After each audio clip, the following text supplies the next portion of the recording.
Now, earlier in this bulletin, we recall that the People's Democratic Party recorded a landslide in last weekend's local government chairmanship elections in Oyo State. Well, that ability to retain an electoral stronghold has been the core of efforts being driven from inside the party to reposition it ahead of the next general elections in 2027. Key stakeholders in the party recognize that a lot needs to be done in this direction in the light of the fact that other political parties are also putting in a lot of work.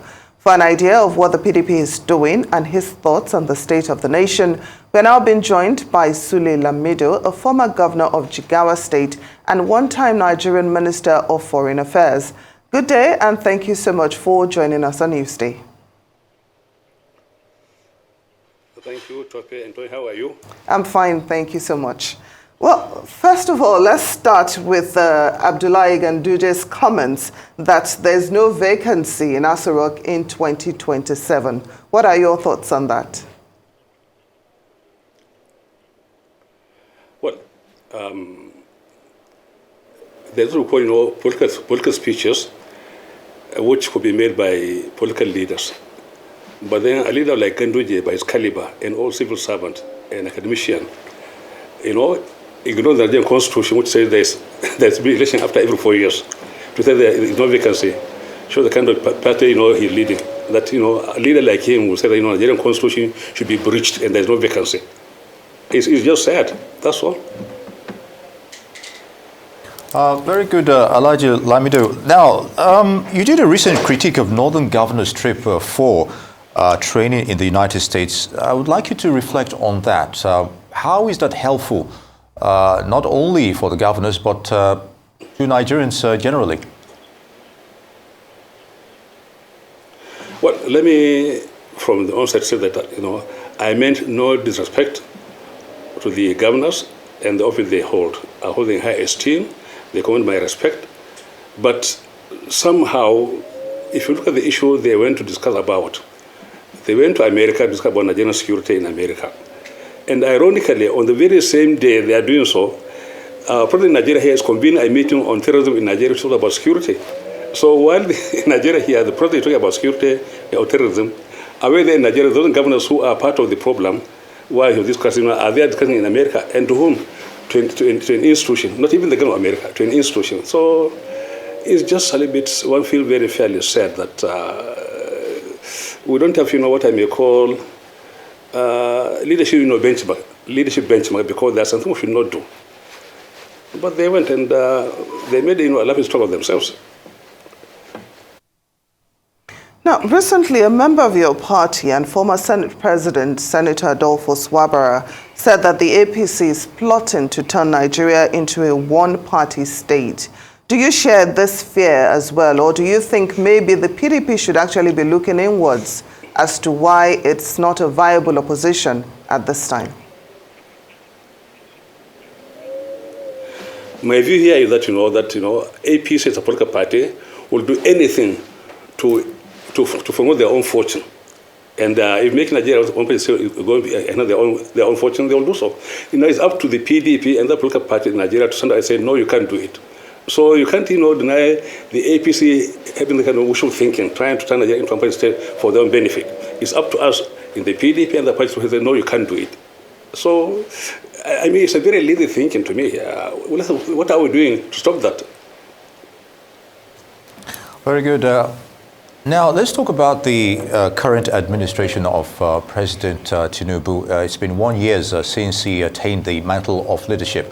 What are your thoughts? There's been a lot of reforms, and of course, we've seen some of the backlashes, the outcomes of such reforms so far on the populace. But what's your view on this, on the long term?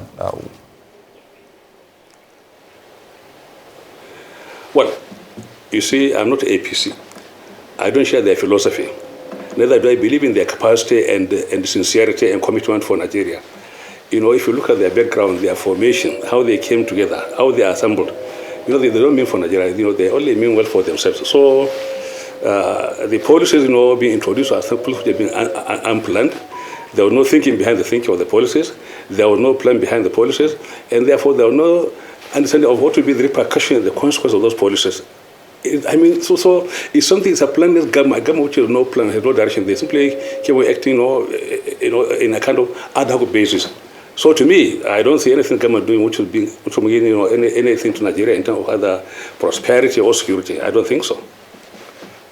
Well, I would just like you to do a mini comparison, of Nigeria under the PDP administration and Nigeria as it is right now, bearing in mind that we also had issues of insecurity, we also had economic hardship while the PDP was in power. You see, under our government in PDP, our policies, our policies which have a lot of human empathy. We have care and concern and feeling for human beings. Whatever we did was for the people of Nigeria. Now, if you look at the government of today, look at the Nigerian environment, and look at the general economy, you don't have to call any particular, expert, on economy or on political science to tell you that, there is just no comparison. Today is Labor Day. Look at filling stations. We're just about to do a program when they took up power in my house here. We spoke about that. So here is a country where everything wrong has become the norm. We have lost our sense of normalcy. Aberrations, abnormality has become the norm, and we don't have anything. We don't feel worried about the wrongdoings. It's part of us now. Failure, poverty, hunger, insecurity is part of our normal. It's our new normal. So it's part of us now in Nigeria, which means where are we heading to? That's why I say, and that's why you're my friend, you're TV man, Rufai, who look, there is so much madness in Nigeria, it is no limit or boundary. How long do we keep on going the way we are going? For how long do we keep on absorbing the kind of hardship, the ordeal, the agony, and the pains? What kind of resilience do we have in Nigeria? We can't even react. It's incredible. It's not talking about riot or mutiny, but they see, it's simply saying, look, it's a simple Nigeria, we have feelings, we have rights, and therefore I think we should not tolerate that you accept. But then Nigerians are so docile. They've been burdened by poverty. They've been overwhelmed. They have simply lost their balance and their focus and their capacity to even think. So it's just sad. All right, Alhaji Lamido, let's talk about the PDP.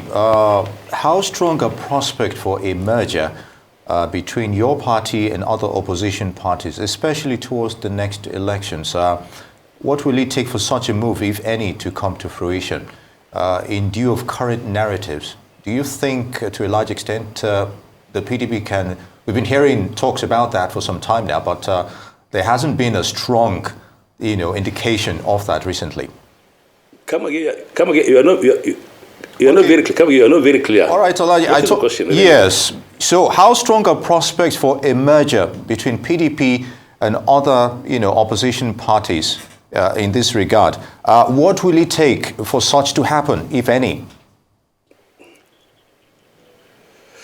Look, the question is, why this urge for merger? What is the problem?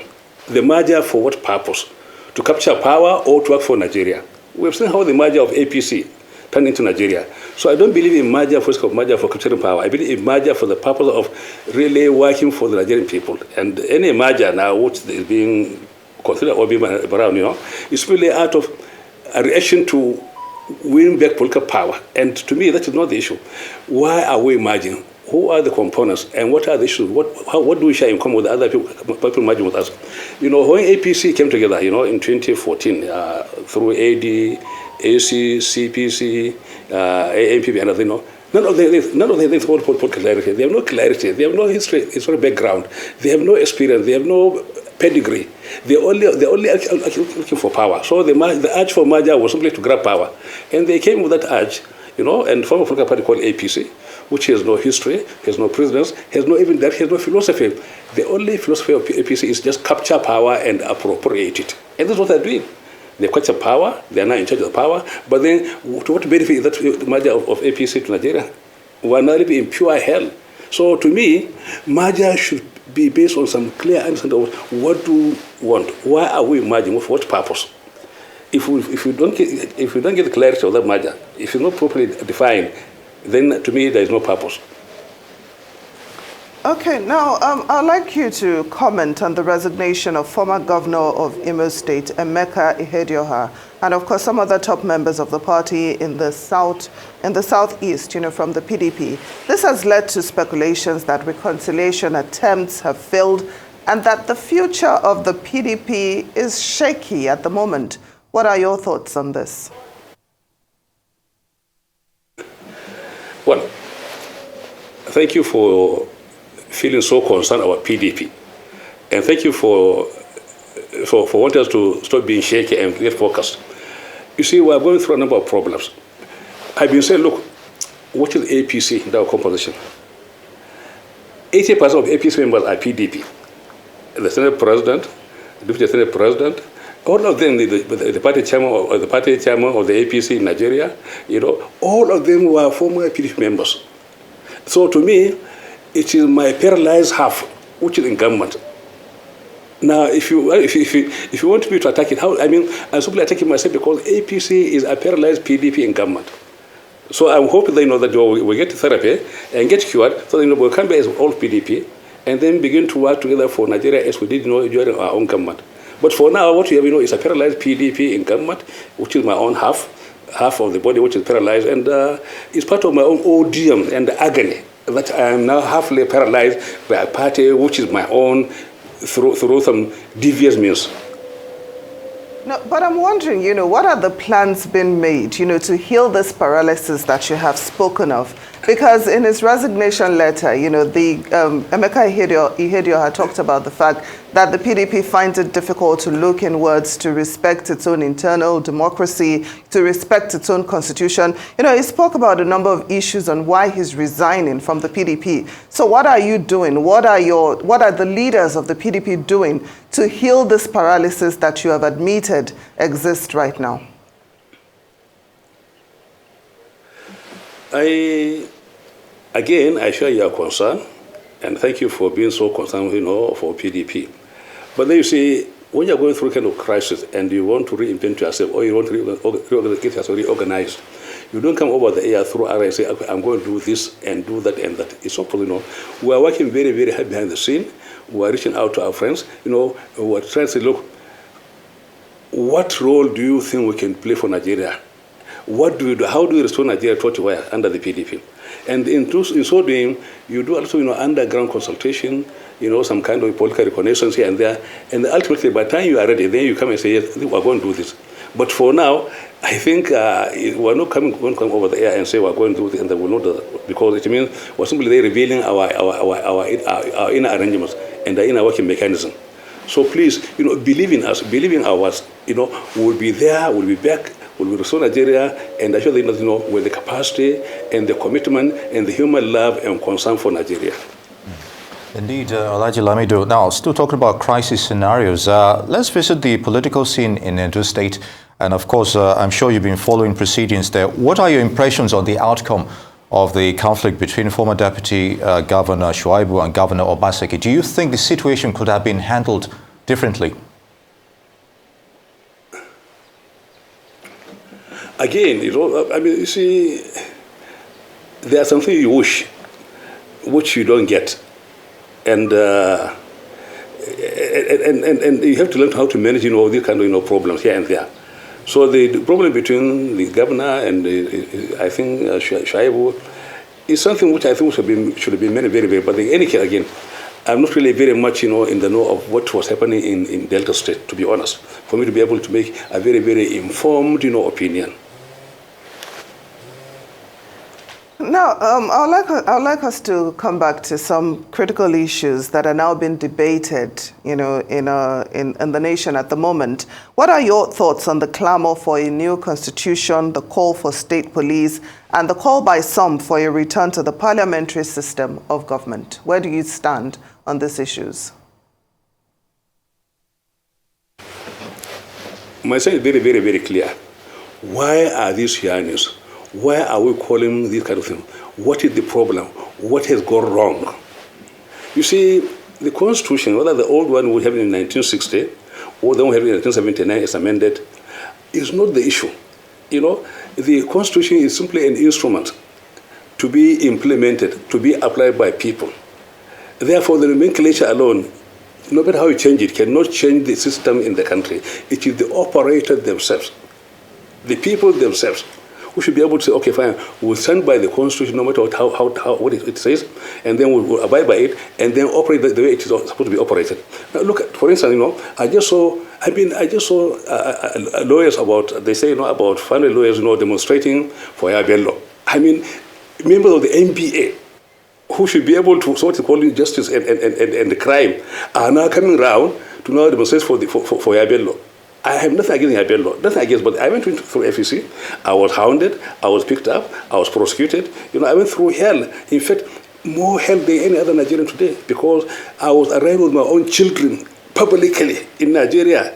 The agony I went through, the pain, the ordeal that, I am a thief from my own family, was so tormenting. But then I submitted. Ultimately, God of heaven, I was discharged and acquitted, and I remain the Sule people have known me to be. Now, what I'm saying is this: if individuals have got a case to answer, in terms of the office they held, I mean, employing some tactics doesn't work. Especially people who should be seen to be the custodians or those who believe in justice. MBA. So I call on MBA to really sanction those lawyers who went about demonstrating against the Yabello, because the facts of Yabello, nobody should be in the court. They should go to the court and then defend him. They will defend him. But then to demonstrate, they should not be arrested. It doesn't make sense to me. So you see, you can see it is the people, it is us, it is our act, the way we do things, the way we operate, the way we manipulate issues. It's not the Constitution. So to me, amend or not amend, whatever you call it, so long as it's the same Nigerian psyche, the same Nigerian people, the same mentality, the same greed, the same avarice, it won't change anything. The nomenclature of the Constitution will not change anything. So whatever you adopt, first, how are we preparing and ready to be sure that we work by that Constitution, to abide by it, to operate it the way it is supposed to be operated. Simple. Indeed, Alhaji Lamido. Now, would you say PDP is in a position of strength right now on account of internal strife? And how are current narratives shaping its status as an opposition party? I don't know, people are so much about PDP. Look, we are going through some crisis. You understand? And like I said, they are in news crisis, where people in the party who have no notion of honor or character or integrity, who are working for the opposition. I mean, for instance, going to the Apabios, the problem. If you want to go into APC, go into APC. But don't stay in APC.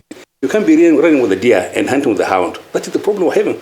People who have no character, who have no integrity, who have no sense of shame, undermining the party, which made them what they are. They are people unknown, uninvented, unnoticed. The party dignified them, made them what they are, the profile, and now using that thing for party fortune to now work against the party. If you don't believe the PDP, leave the PDP, like others did. There's no problem. But then when you say in PDP and working for AP, that is part of the problem. So it is simply because people have no character, have no integrity, they have no honor, and they have no sense of shame. And with this kind of thing, you have difficulty. I mean, what do I do? You are in my own house. You are undermining me with my enemy. What do I do? What do I do? So to me, at the right time, we'll sit down and look at this issue and then apply the appropriate sanction on anybody who is doing the kind of double deal for PDP. Well, before we let you go, I would like you to critique the nation's security architecture at the moment. How well are we doing in terms of fighting terrorism, banditry, herdsmen attack, kidnappings, and all the other crimes that we are faced with at the moment? That is a big problem. It's a real phenomenon, really. You see, the younger element in our society, the younger generation, have found vocation or an industry in crime. Not because, it is an industry they have found because they've been abandoned by their leaders and by the government in the last 25 years. There was nothing there in the last 25 years to be able to groom them into responsible human beings, to be able to play a role as they grow in the society. They've been abandoned, they found their own bearing on the street, in crime, and therefore it is now fully matured, and we are now paying the consequences. So it means we have to reflect, why have we gone wrong? What do we do to restore these young youth, who are now in the bushes, terrorizing everybody, keeping the country a bad name, I mean, how do you turn a human being into a commodity of merchandising? You pick somebody and you say, give him money before I release him. I mean, you could see how low we have sunk. So it's a very big problem for all of us, We should be able to all unite, beyond political parties, and then say, what do we do as people, as leaders, as followers, as Muslims, as clerics, to be able to make sure they know that we address this issue seriously. Because it is a failure of leadership in the last 25 years, or maybe 30 years, failure of the Christians in the churches, failure of the imams in the mosque, failure of the leaders, the emirs, the OPs. I mean, it's a national failure of the entire system of leadership, which has brought this into being. Because the younger generation, I mean, for instance, when I was young, the kind of support I got from my family, my parents, the family, the community, and the institutional education from the government was they are growing to be future responsible citizens. That's what I got. Now, are we giving Nigerians or the who got on young? No, we're not. So it is something which we should be able to really reflect deeply and say, what do we do to restore that kind of, understanding of leadership, to be able to do the right thing so that we can rescue this younger generation from further straying away. Because from their thing and now they are escalating. It's not abating, it's escalating. And so it's a big problem. A big problem indeed. Alhaji Sule Lamido, former governor of Jigawa State, and of course, we'd like to thank you very much for your thoughts on those issues, developments in the PDP, and of course, the state of the nation. It's good to have you with us.